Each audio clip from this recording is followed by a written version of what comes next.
Irmãos, queridas irmãs, Kardec aqui no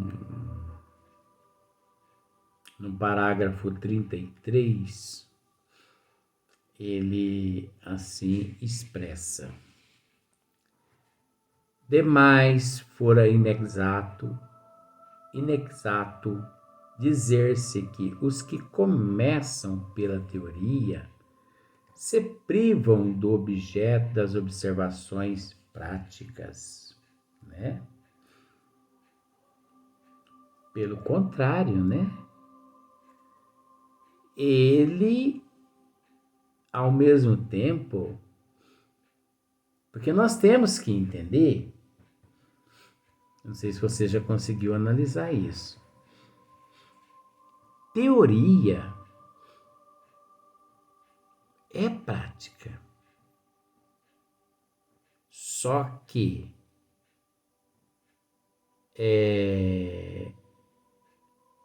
desvinculados do fanatismo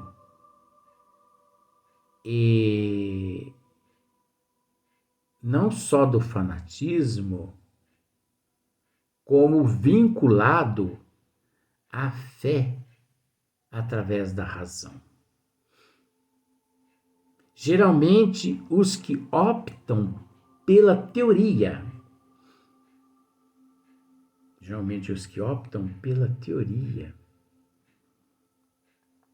eles não estão nem um pouco preocupados com a fé desvinculada, eles não estão nem um pouco preocupados com a teoria, com a prática desvinculadas da teoria, porque eles sabem que a base é a teoria.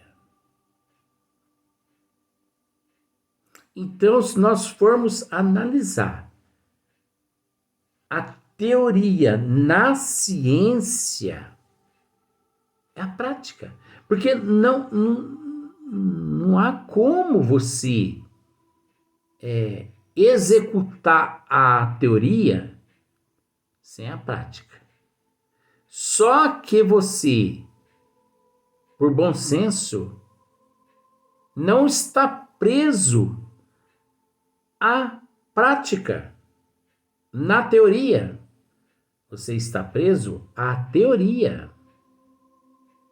Você está preso à causa e não o efeito, mas que ao mesmo tempo você tem a oportunidade de estudar a prática na teoria, você tem. Só que entra aquela questão, né? O bom senso leva o indivíduo a separar o joio do trigo. Quando ele mesmo, através do bom senso, procura separar o joio do trigo, dizendo: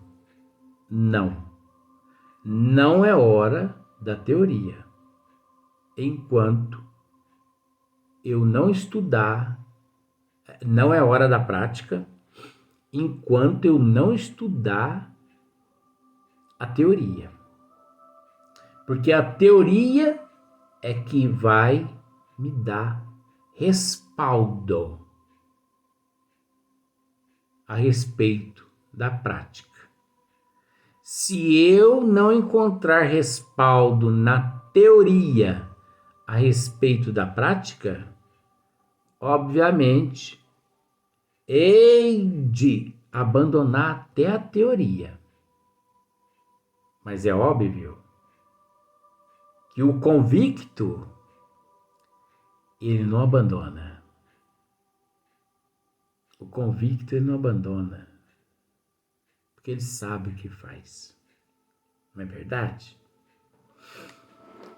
Pelo contrário, não só lhes não faltam os fenômenos, como ainda os de que eles dispõem maior peso, mesmo tem aos seus olhos do que os que pudessem vir a operar-se em sua presença. Tá vendo só? É isso aqui. Só que você tem que entender com todo respeito. Você tem que entender com todo respeito. Nós usamos aqui termos, né, literários, vocabulários, gramaticais, de acordo com todos nós. Eu não vou usar aqui os termos que Allan Kardec aqui usa para depois as pessoas dizerem assim, eu não entendi nada que você disse, apesar que muitas coisas que eu já digo aqui, as pessoas já dizem que não entendeu nada, mas não tem problema, né? Referimos-nos aos copiosos fatos de manifestações espontâneas, né? Referimos-nos aos copiosos fatos de manifestações espontâneas, copiosos, de que falaremos nos capítulos seguintes. Raros serão os que delas não tenham conhecimento. Quando nada por ouvir dizer, outros conhecem algumas consigo mesmo ocorridas, mas a que não prestaram quase nenhuma atenção. A teoria lhes vem dar a explicação, e afirmamos que esses fatos têm grande peso quando se apoiam em testemunhas irrecusáveis. É óbvio, né? Que esses fatos, eles, assim, têm um peso quando se apoiam em testemunhas irrecusáveis. Irrecusáveis. Porque é necessário que as testemunhas possuam, assim, caráter, moral, intelecto, disciplina, boa vontade. Aquelas pessoas astutas, né? Como uma amiga minha mesmo me diz, a pessoa tem que ser resiliente. Nossa Senhora! Eu demorei um tempão para aprender que é isso. Resiliente. Porque não se pode supô-los devidos a arranjos, nem a convivências. Mesmo que não houvesse os fenômenos provocados, nem por isso deixaria de haver os fenômenos. Desculpe. E já seria muito que ao Espiritismo coubesse apenas lhes oferecer uma solução racional. Assim, os que leem previamente reportam suas recordações a esses fatos, que se lhes apresentam como uma confirmação da teoria. É lógico, né? Porque só o fato do Espiritismo fornecer essas teorias, podemos dizer assim,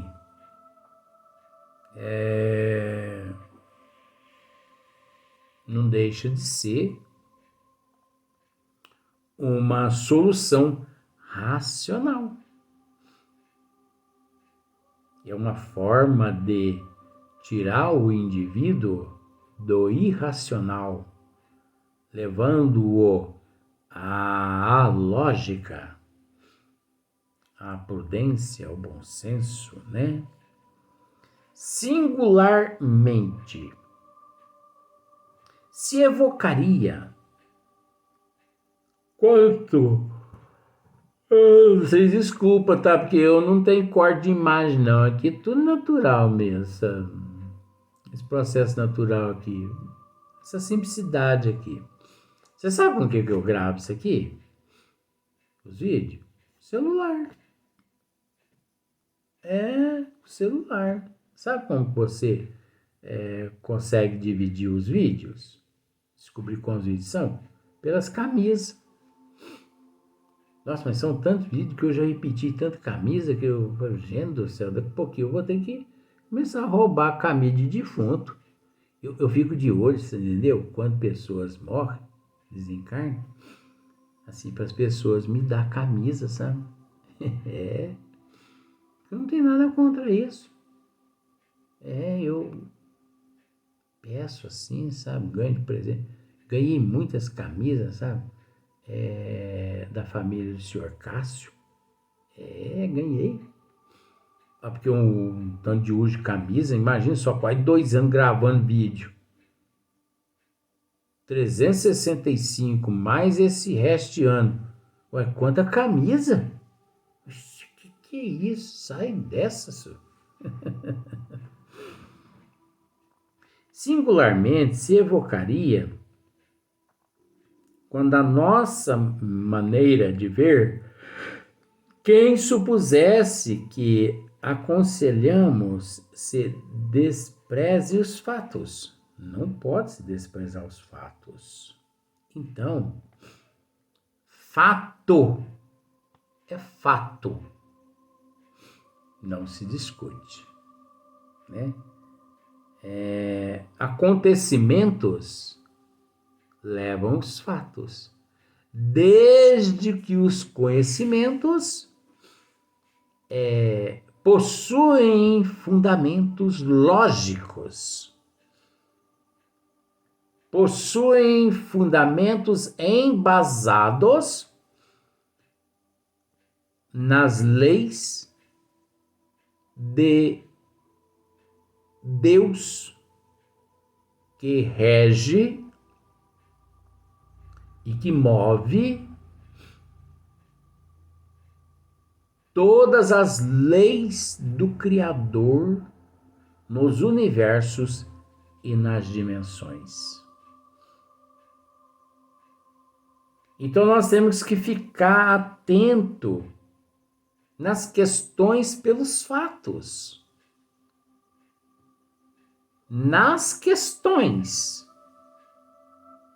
Porque nas questões é uma matéria. Fato é realidade. Por exemplo, eu sou fato. Você é fato. Mas até chegar a mim e até chegar a você, não são fatos. São acontecimentos que muitas vezes, inesperadamente, nos acontece.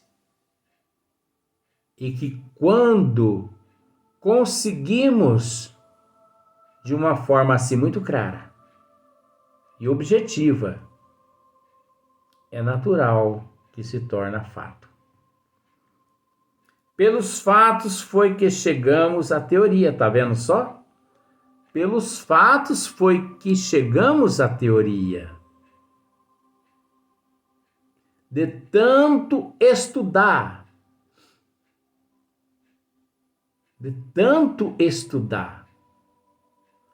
todos aqueles fenômenos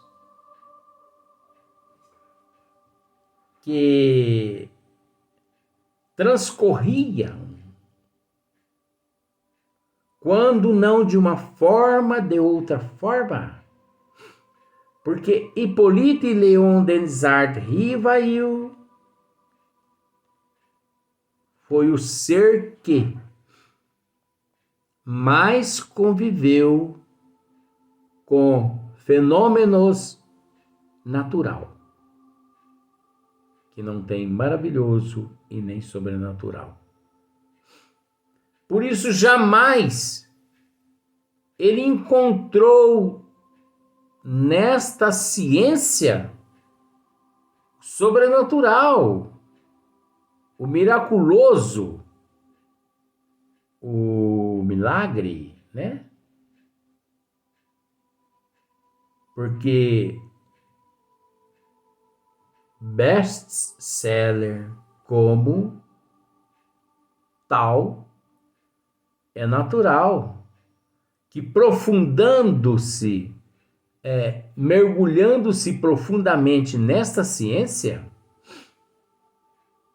é natural que ele, o bom senso reencarnado, nunca iria se equivocar.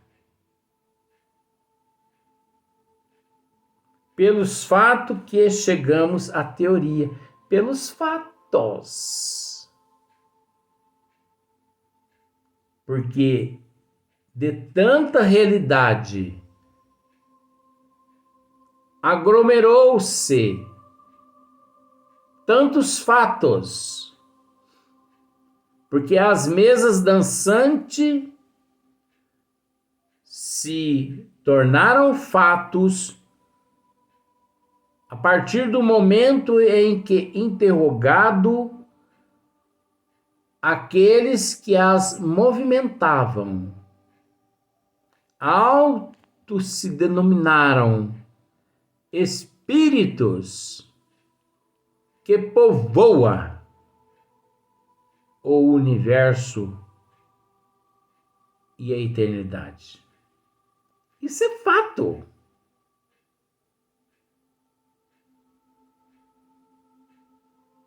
Hippolyte Léon Denis de Rivail presenciou todo o período de manifestação através do alfabeto. Fato. Prancheta, fato. Cesta, fato. Psicografia, fato. E vários outros tipos de comunicações. E cada dia mais se aperfeiçoa. Por que se aperfeiçoa? Porque tudo são apêndices que, de acordo com a evolução de cada ser, obviamente, os bons espíritos lhes confiam. Chico Xavier, por exemplo, gente, vocês acham que Chico Xavier apenas usou o lápis ou a caneta para psicografar? Não. Existem vários filmes pequenos, 10, 15, 20 minutos, onde mostra Dr. André Luiz datilografando, aí já seria datilografar, datilografando através de Chico Xavier algumas obras da lavra dele, né? De 16 ou 17 livros. Eu tive a oportunidade de ver isso. E Chico Xavier, que não dominava assim com maestria a datilografia. E André Luiz datilografava com uma velocidade tão grande e o Chico com os olhos fechados. Eu vi isso.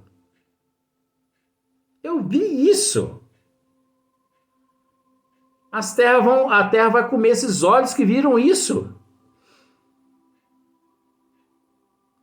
Com uma maestria, com uma agilidade. E eu achava que a máquina ia cair da mesa de tanta agilidade.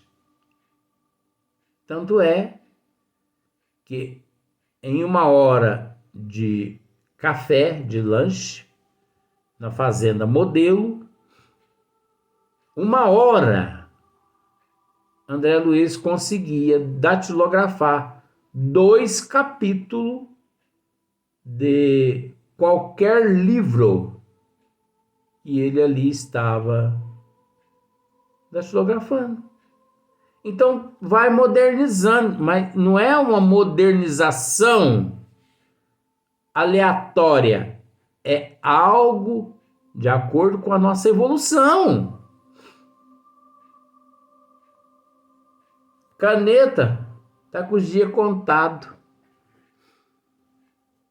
E eu vou dizer uma outra coisa, de acordo com o que o Chico disse, que eu não vou entrar nessa questão agora, o médio de efeito físico também está com os seus dias contados. Mediante uma história que eu sei aí. Mas não vou falar agora não. É certo que para isso tivemos de nos consagrar a assíduos trabalhos durante muitos anos e de fazer milhares de observações. Olha só. Você entendeu aqui? É certo que para isso tivemos de nos consagrar a assíduos trabalhos durante muitos anos e de fazer milhares de observações. Gente, Allan Kardec estudou ininterruptamente durante 14 anos. Dia e noite, ininterruptamente, essa doutrina. Por isso que ele nos esclarece com relação aos embustes, aos perigos, né? Porque os embustes, eles surgem em nossas vidas sutilmente, gente, imperceptivelmente. Um olhar, você entendeu? Um abraço. A gente tem que ter muito respeito. Nós nunca podemos nos esquecer que nós somos representantes do Cristo na Terra. Nós não podemos, o espírita, sinceramente espírita, verdadeiramente espírita, ele não pode esquecer que além de espírita, ele é um guardião da doutrina do Criador, das leis do Criador aqui na Terra. Guardião.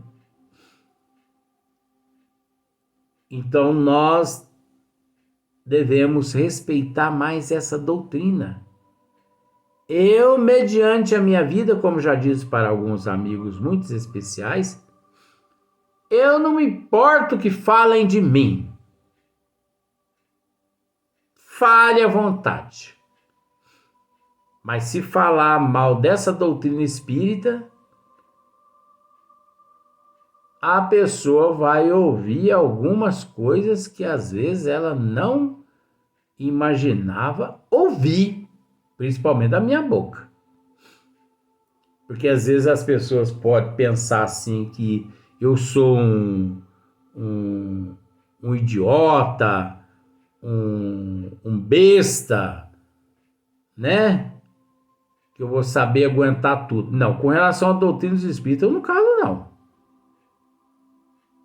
Por isso que eu peço, prove-me nas obras de Kardec onde está escrito certas coisas.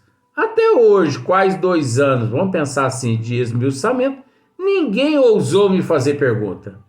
Porque sabem que eu sou carne de pescoço. E outra coisa, a pessoa que me fizer a pergunta, eu vou botar o nome dela no ar. Eu vou dizer assim,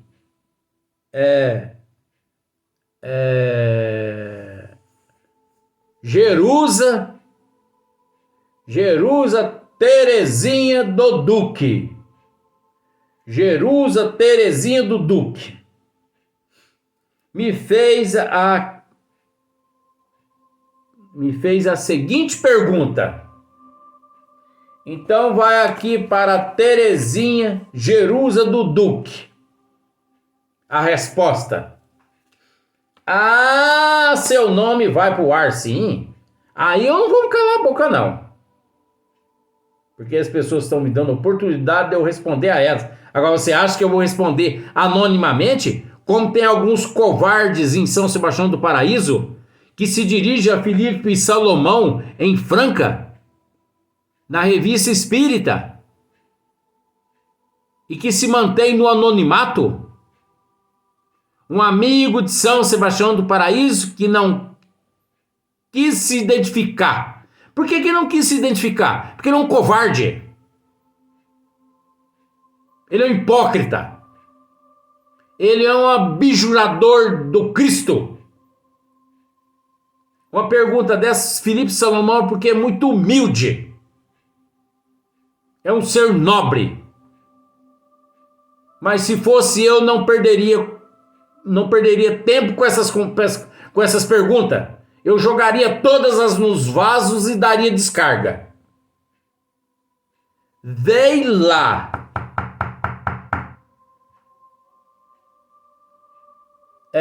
Pergunta de São Sebastião do Paraíso, mas a pessoa não quis se identificar. Joga no vaso. Mas Felipe Salomão é um espírito mais evoluído, né? Ele não tem o nível, ele não é do nível que eu sou. Mas eu não admito isso.